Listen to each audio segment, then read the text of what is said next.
Meus amados, queridos, vamos retornar aqui. Não, professor. Não, volta. Volta, não deu certo. Um microfone na mão de pentecostal, você sabe que o fogo desce, a voz muda, o vocabulário é outro. Não é? O pastor é o vida da sala. Mais ou menos assim. Então vamos lá na página o quê? No capítulo 4 de Efésios, verso 17. Página, né? Bom, a página minha aqui é 1816, 1817. Você veio para 136 e agora? Eu sei 72. É por isso que vamos no capítulo 4. Capítulo 4, verso 17. Percebam que é a continuidade do texto, tá? Sim. Então está falando do quê? Dessa questão de aperfeiçoamento, de santificação, né, de ser construído em Cristo, através da ação de Deus por meio dos obreiros. E aí a gente vê no verso 17 essa continuidade. E digo isto e testifico no Senhor, para que não andeis como andam também os outros gentios na vaidade do seu sentido. O que nós vamos ler aqui, amados, é o comportamento de quem está sendo santificado. Então, o que é santidade? O texto aqui vai mostrar para a gente o que é, segundo a Bíblia, santidade. Tá certo?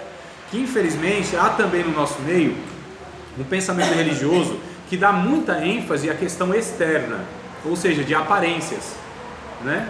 Então houve um tempo mais complicado na igreja brasileira, onde sinal de santidade era porque a pessoa se vestia assim assado, porque não usava isso ou aquilo, né? Então é claro que a Bíblia diz para que os homens e as mulheres, principalmente, porque as mulheres de fato são dadas mais essa questão de se ornar, né? O ornamento. Não está errado, está tudo certo, faz parte da natureza da mulher, né? Ela tem mais acessórios e possibilidades do que os homens. Está tudo certo isso aí, né? Coisa boa, eu acho muito bom. Isso aí a Bíblia não reprova. O que a Bíblia reprova é o exagero das coisas. É se apegar a sua alma à vaidade. Mas vaidade, tudo é vaidade. E inclusive, como é machista, né? A gente está falando sobre a questão que o machismo está na nossa cultura, inclusive nas igrejas também.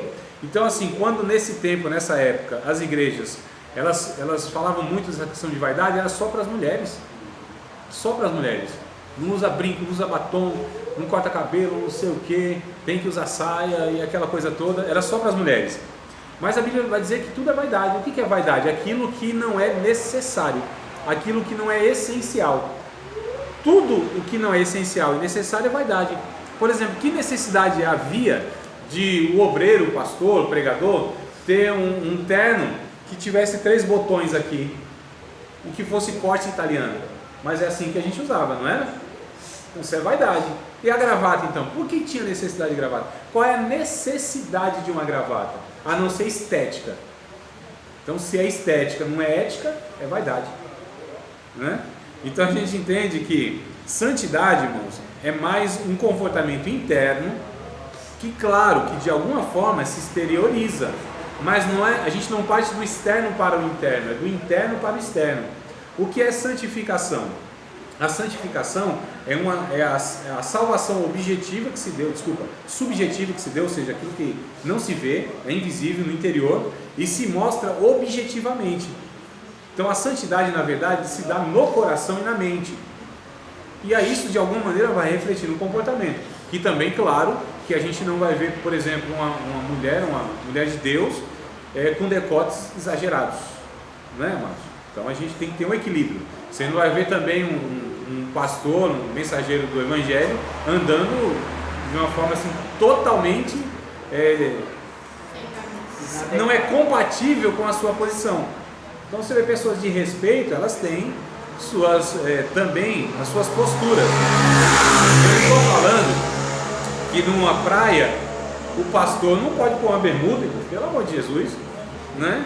Não são nesses extremos. A gente acha um equilíbrio. Só que o nosso parâmetro de santidade não são essas coisas. A Bíblia não vai colocar isso como parâmetro de santidade. Tá certo? A gente tem um certo equilíbrio. Cada coisa adequada, porque é até um escândalo. Imagina um camarada com uma calça social numa praia. Isso é um absurdo. Não é um absurdo? Eu vou contar para vocês, eu não estou inventando não. O pecado por um lado, por um exagero de um lado é por outro também. Então assim, as irmãs aqui, cristãs, olham as mulheres de burca, vocês não acham um escândalo aquilo? Mulher de burca. Aquele calor monstro na praia. Não é só calor, é um negócio, não é? É a veste da muçulmana.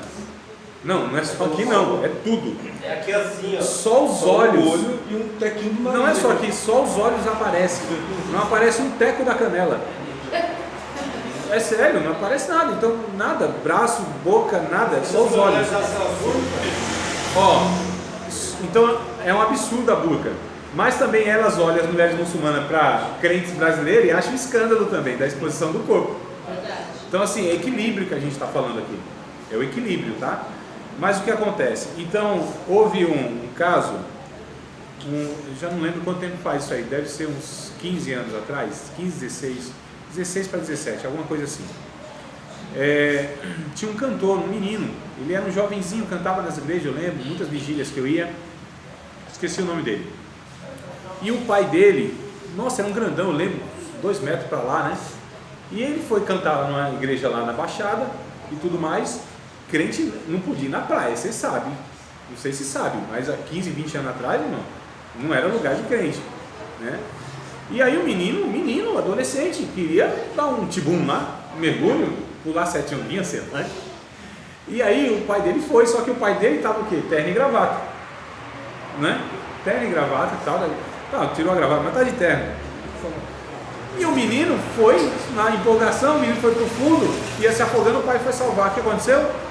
Com aquela dificuldade de roupa, o pai morreu afogado. Olha só, olha que absurdo, né? Tem coisas que é exagero. Tem um livro muito bom que eu queria indicar para vocês, do Ricardo Gondim. O que a igreja proíbe e a Bíblia permite. É alguma coisa assim, se não é isso é o contrário. Né? Ricardo Gondim, nossa, excelente. E ele começa com um testemunho assim, mais ou menos assim, que me parece que era filha de um pastor, não sei se cortou o cabelo, tingiu o cabelo, fez alguma coisa lá que para ele foi um absurdo. Ele foi e deu uma surra na menina, surra por causa disso. O que aconteceu? A menina foi lá e se matou. Então ele começa com esses relatos, você vê que absurdo que se chega quando se tem uma visão religiosa da santidade. Então vamos ver o que a Bíblia diz no que é santidade, amados? Vamos lá? Verso 17. E digo isto e testifico no Senhor, para que não andeis mais como andam também os outros gentios na vaidade do seu sentido, entenebrecidos no entendimento, separados da vida de Deus. Olha a palavra separado aqui, mas aqui separado da vida de Deus, né? A gente precisa ser separado, que é sinônimo de santificado, mas para o serviço de Deus. Que a separação, como tinha na antiguidade, que era chamado anátema. Lembra dessa passagem? O anátema. Então o que era o anátema? Era aquilo que era separado para destruição. Então isso era uma separação ao revés, uma separação para destruição. E a separação para Deus seria a consagração, né? Então, separados da vida de Deus pela ignorância que há neles, pela dureza do seu coração, os quais, havendo perdido todo o sentimento, se entregaram à dissolução, ou seja, a vida desregrada, para, com toda avidez, cobiça, cometerem toda impureza. Mas nós não aprendemos assim a Cristo, se é que tendes ouvido e nele fostes ensinados, como está a verdade em Jesus.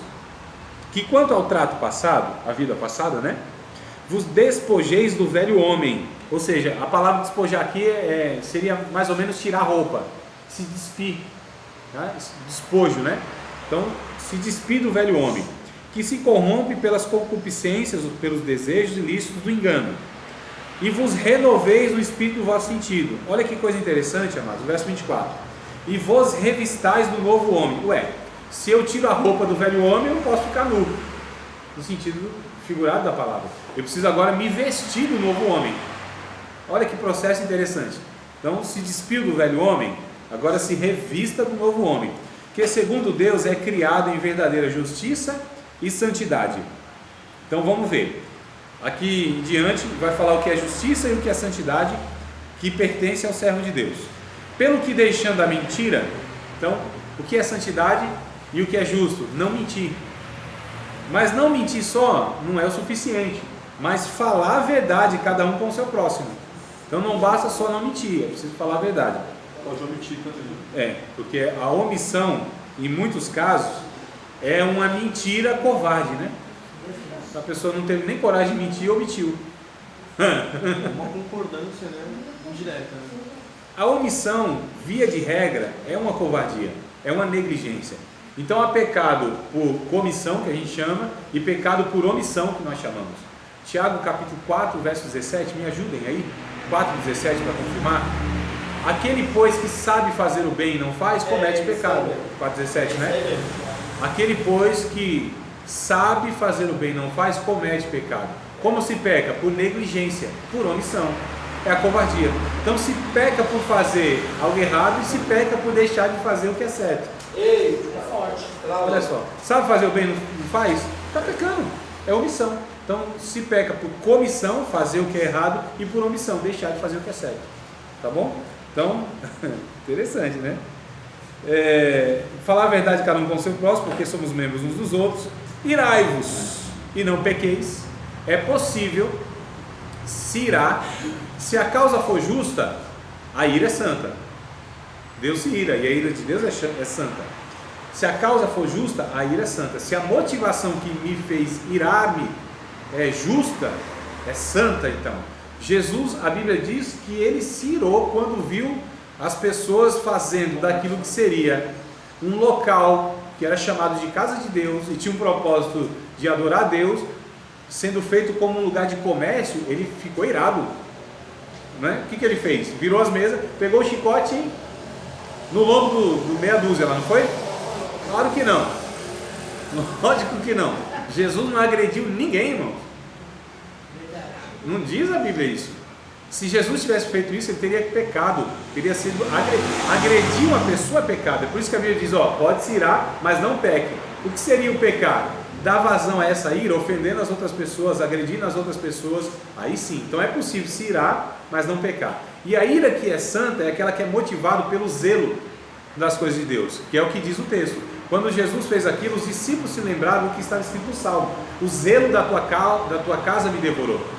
Então o zelo pelas coisas santas nos ira, nos deixa indignado de ver tanto escândalo, tanta desonestidade, tanta gente picareta falando em nome de Deus, tanto crente ruim escandalizando o nome de Jesus. Essas coisas têm que nos causar ira. A ira é santa, e não ofende, não agride, dá vontade, mas não faz, né? Então irai-vos e não pequeis. Não se põe o sol sobre a vossa ira. Não deis lugar ao diabo. É possível um cristão dar lugar ao diabo. Paulo está falando aos cristãos de Éfeso. Como pode se dar lugar ao diabo? Daqui a pouco a gente vai ver. Aquele que furtava, não furte mais. Que coisa interessante, mas isso aqui é santidade, vida consagrada a Deus. O ladrão, ele foi agora alcançado por Cristo, justificado, regenerado e está sendo santificado. Qual é a santificação do ladrão? Não rouba mais. Agora basta só não roubar mais?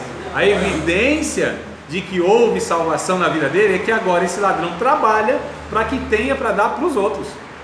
Ô irmão, quem estava acostumado a tomar dos outros, agora tem que lá.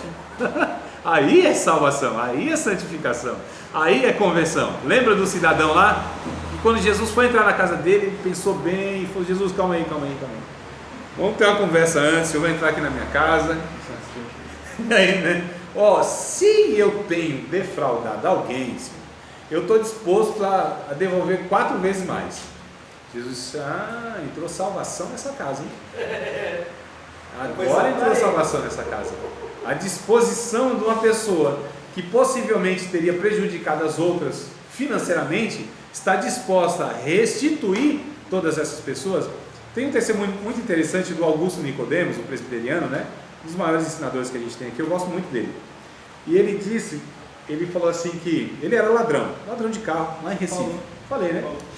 É que tem alguns irmãos que não estavam. Eu vou falar de novo. Não permite?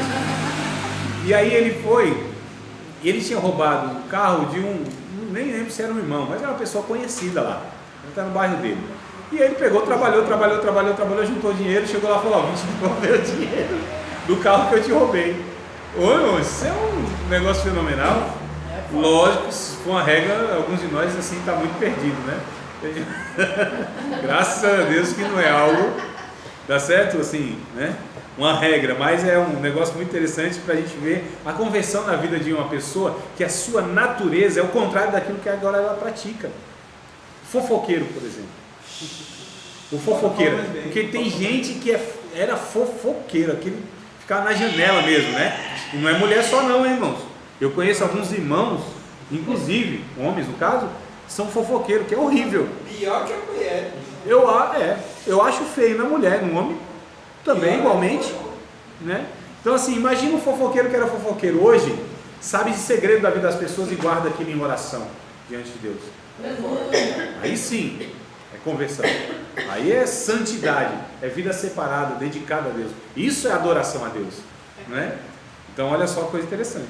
Aquele que furtava, não furte mais, antes trabalhe fazendo com as mãos o que é bom, para que tenha o que repartir com quem tiver necessidade. Não saia da vossa boca nenhuma palavra indecente, torpe, mas só a que for boa, para promover edificação, para que dê graça aos que a ouvem. Uma pessoa que é santificada, irmãos, a sua língua, a sua fala, as suas palavras, o seu diálogo, sua conversa, é palavra de graça, palavra que abençoa, palavra de ânimo, tá certo? Palavra que ajuda as pessoas. Não são o contrário disso. Não tem como ser, não é santa essa pessoa.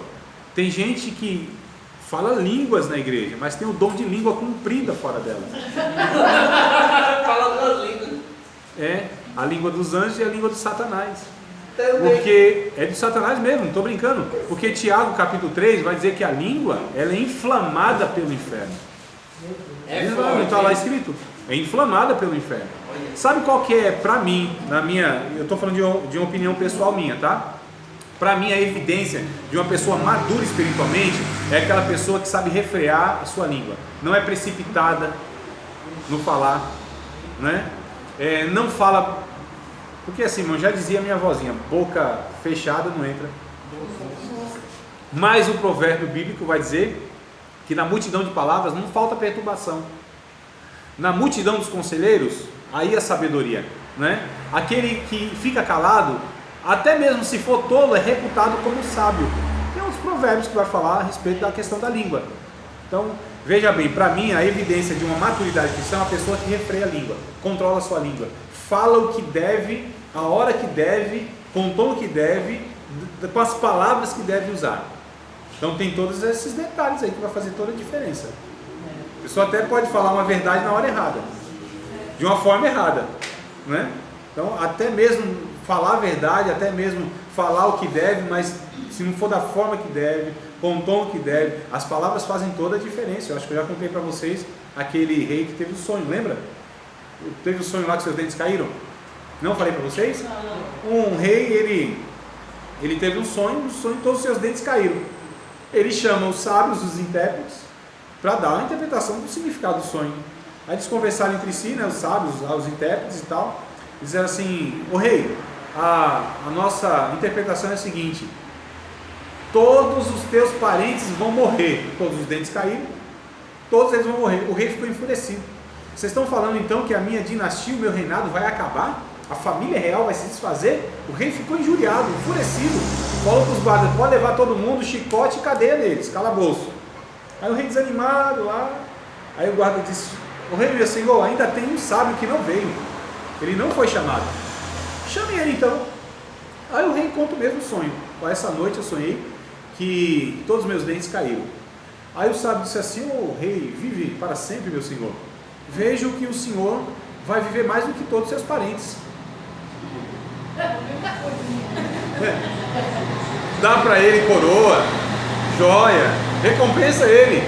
O guarda ficou olhando, isso falou a mesma coisa. Ou não foi? A mesma coisa. Mas a forma, amados, que se fala. Se nós aprendêssemos, amados, eu vou, já que tem maioria aqui é casal, se nós aprendêssemos essa comunicação no casamento, que sucesso seria o nosso casamento. Seria quase que uma lua de mel perene, assim, ó, sem fim. Não é, irmão? Porque tanta coisa a gente fala de uma forma indevida. Não é o que fala que é errado, mas a forma, na hora errada, com o tom errado, usando palavras erradas. E nós temos que entender vocabulário. O homem da mulher e a mulher do homem são vocabulários diferentes. É ou não é? Vocês estão dando risada porque vocês sabem o quanto já sofrem, já sofreram. Essa risada é nervoso, né, mano? Amados, é muito sério. Porque a Bíblia vai chamar de santificação gente que tem uma língua que é instrumento do Espírito Santo para apaziguar tempestade. O que diz a Bíblia? Bem-aventurado quem são? Os pacificadores. O que foi? Eu acho que estão falando que sabe de nada inocente, alguma coisa assim parece. Então tá bom, vamos lá, voltar para cá, amados. Vamos lá. Salmo 45, eu acho lindo, lindo, lindo esse salmo. Lindo, lindo, é lindo demais. Salmo 45, verso 1. Esse salmo é lindo, muito lindo. Verso 1. Ô, irmão, que coisa linda, hein? Meu coração ferve com palavras boas. Eita Deus. Falo no que eu tenho feito no tocante ao rei. A pauta da minha fala é Jesus. Olha, forte. a minha língua seja a pena de um destro, habilidoso escritor. Sabe para quê? Para escrever história de vitória na vida das pessoas. Falo, meu coração ferve com palavras boas. Tem tanta palavra boa que vai borbulhando. Essa é a ideia do profeta, que tanta palavra borbulhava no coração dele, e ele se enchia da mensagem divina, e ele se enchia do fogo de Deus, ia queimando lá na alma, no coração dele, e aquilo não cabia nele, e ele tinha que explodir, extravasar aquilo com a mensagem divina, irmão. Era usado por Deus para mudar a história, trazer o povo para perto de Deus, para falar a respeito da vontade de Deus, denunciar pecado. Oh, que coisa linda, né? Deus nos chama para ser profeta, desse naipe aí, desse tipo. Então santidade é isso, né? Controlar a língua. Tem outro salmo que eu não lembro muito bem, mas eu orava bastante. Eu preciso voltar a orar desse salmo. Aliás, tem dois salmos que eu estou me lembrando agora. Um é o Salmo 119, eu lembro lá, mais ou menos. O outro eu não me lembro muito bem qual salmo que é. Mas diz assim: Senhor, põe uma guarda na minha boca, guarda a porta dos meus lábios. Eu orava bastante com esse salmo, né? Na oração, eu fazia muito essa oração usando esse salmo. Senhor, não lembro, não, esse aqui eu não lembro. Depois eu posso, se vocês me lembrarem em casa, eu chegando lá, eu dou uma procurada, tá? Põe, Senhor, a guarda na minha boca, guarda a porta dos meus lábios. Pô, que coisa linda, não é? O outro Salmo 119, não me recordo muito bem, mas vai falar nesse sentido, onde a gente tem que comedir as palavras, onde a nossa boca, ela deve ser de fato prudente no que fala. Nós temos que pensar, irmãos, pensar 10 vezes no que vamos falar. Às vezes a língua é mais rápida do que o cérebro. É sério isso. E a gente não tem noção muitas vezes de quanto prejuízo a gente causa na vida dos outros, inclusive. Tem um provérbio, acho que é o provérbio de número 7, capítulo 7, vai dizer que Deus, ele abomina algumas práticas, algumas coisas, gente violenta, gente, né, sanguinária, aquela gente que se apressa para fazer maldade. 7 coisas ele odeia, e a 8ª ele abomina. O que ele abomina? Língua, irmãos, que faz o que? Semeia contenda entre os irmãos. Isso, irmãos, é grave, é muito grave, é um pecado grave. E a gente não disciplina a gente fofoqueira na igreja, a gente calunia, difama os outros. A gente não disciplina. Para nós é um pecado tolerado, sociável, né? Talvez porque seja um pecado de muitos de nós. E aí, verso 30. Ou a gente é fraco, não sei. E não entristeçais. Tá afiado hoje, hein, professor? Não é? Só tô apontando. Hoje eu tô com a língua afiada. Só tô apontando. É a língua afiada, né? Meu Deus do céu. Ô linguinha. Tá plantando umas sementes aqui. A língua é terrível. E não entristeçais o Espírito Santo de Deus. Essas coisas entristecem o Espírito Santo de Deus, no qual estáis selados para o dia da redenção. Preste atenção, irmãos, preste atenção. A gente está falando daquilo que é contrário à santidade, tá? Toda amargura, gente amarga, azeda, ácida, né? Gente com azedume. E tirar a cabeça dela e pôr um limão grande nessa jaca. Toda amargura e ira, amados, preste atenção, e ira, ira, cólera, uma raiva excessiva. Raiva excessiva. É a raiva excessiva. Excessiva. Cólera, né? Aquela raiva excessiva. E gritaria. Não, a gente está falando daquilo que é o oposto à santidade. Peguei, meu pai. Percebam, amados, aqui como está falando de comportamento do dia a dia, porque a Bíblia vai tratar disso mesmo, do dia a dia. Não é negócio de céu, de anjo, de coisa etérea, não. A Bíblia trata, é um livro espiritual que trata da vida do ser humano aqui e agora. Tá certo? Então, gritaria, gente que só fala gritando dentro de casa. Como é horrível, irmãos. Que ambiente ruim, anticristão. Anticristão, não estou falando que é anticristo quem faz isso. Estou falando que é anticristão. Não é? Que ambiente que não condiz com o espírito da paz. Não condiz, amados. Sim, não condiz com o Espírito Santo, que é o espírito de mansidão. Não condiz com o caráter de Cristo, que é manso e humilde de coração. Gritaria, um com o outro, cônjuge, pai com filho, filho com pai. Isso é horrível. Isso precisa ser mudado. A vida de santidade tem que mudar essas coisas. Tá? Então, gritaria, blasfêmias, né? Ofensas, toda malícia, desejo maligno do coração mesmo de prejudicar as outras pessoas, seja tirada de entre vós. Olha a expressão, arrancada com violência, tirada de entre vós. Antes, sede uns para com os outros benignos, misericordiosos, perdoando-vos uns aos outros, como também Deus vos perdoou em Cristo. Não acabou não. Sede, pois, imitadores de Deus, como filhos amados, e andai em amor, como também Cristo vos amou e se entregou a si mesmo por nós, em oferta e sacrifício a Deus, em cheiro suave. Mas a prostituição, toda impureza, avareza, nem ainda se nomeia entre vós, como convém a santos. Nem torpeza, nem parvoices, nem chocarrices, que não convém, mas antes ações de graças. Irmãos, parvoice, chocarrice, seria mais ou menos gracejos, sabe aqueles gracejos, piadinhas, gracejozinho, é mais ou menos essa ideia aqui, né? Chocarrice, aquelas pessoas que gostam de contar piadinha, inclusive isso, maliciosa mesmo, aquela que fala mal dos outros e conta piadinha, fica fazendo ironia. Uma pessoa que usa muita ironia é um recurso da oratória, mas uma pessoa que usa muita ironia é porque não tem caráter de falar sério. Então ele usa a brincadeira para falar sério, porque não tem coragem, não tem caráter, tem hombridade, é covarde e usa as brincadeiras, né? Ah, estou brincando e tal, nada, não tem caráter para falar sério aquilo que deseja para outra pessoa. Então usa muita ironia, brincadeira, chocarrice e tal. E a Bíblia diz,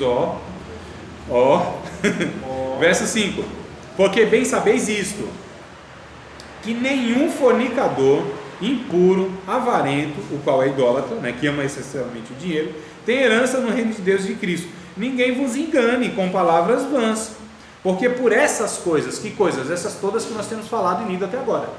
Por essas coisas vem a ira de Deus sobre os filhos da desobediência. Não é brincadeira não, irmãos. A gente está falando aqui do caráter de uma pessoa. O caráter é uma semente da eternidade. Tem um pensamento que é assim, tem um pensamento que diz: semeio um desejo, colho um pensamento. Semeio um pensamento, colho uma palavra. Semeio uma palavra, eu colho um comportamento. Semeio um comportamento, colho um caráter. Semeio um caráter, colho um destino. Semeio um destino, colho a eternidade. A pergunta é: qual eternidade será colhida? Mas qual a semente lá atrás que está sendo plantada? É a pergunta que se deve fazer também. Ou seja, onde tudo começa? Coração, um desejo. O que Jesus disse?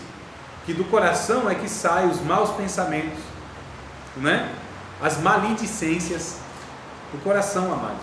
E aí diz o Provérbios 4:23, se não me falha a memória: de tudo que se deve guardar, guarda o teu coração, porque é dele que procede as saídas da vida, né? Então, vida de santidade começa onde? Em um coração, que foi o que? Separado para o serviço e adoração a Deus. Nesse coração, quem que deve reinar? A palavra de Deus. Colossenses 3,16: habite ricamente em vocês, no coração de vocês, abundantemente, toda a palavra de Cristo, falando entre vós com salmos, hinos, cânticos espirituais, cantando e salmodiando com graça em vosso coração. Olha que coisa linda, mano.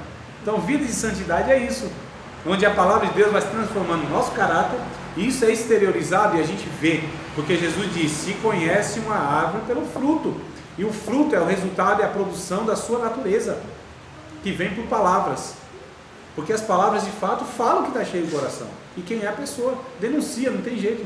Então, gente que, cristão, que a gente encosta perto dele, fala de futebol, fala de política, fala de tudo, mas não tem uma palavra espiritual. Complicado isso, não é não, irmão? Muito complicado.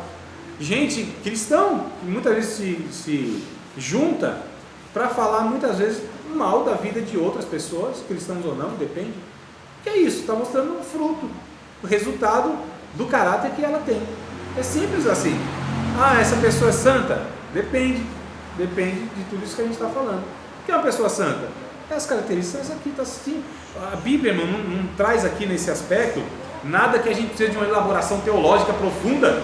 Eu não precisei ler muitos livros para entender isso. É só ler a passagem aqui. Está aqui, ó, acessível para todo mundo, que é para não ter desculpa. Ah, eu não sou mestre. Ah, eu não entendo as profundezas da teologia. Não, é simples.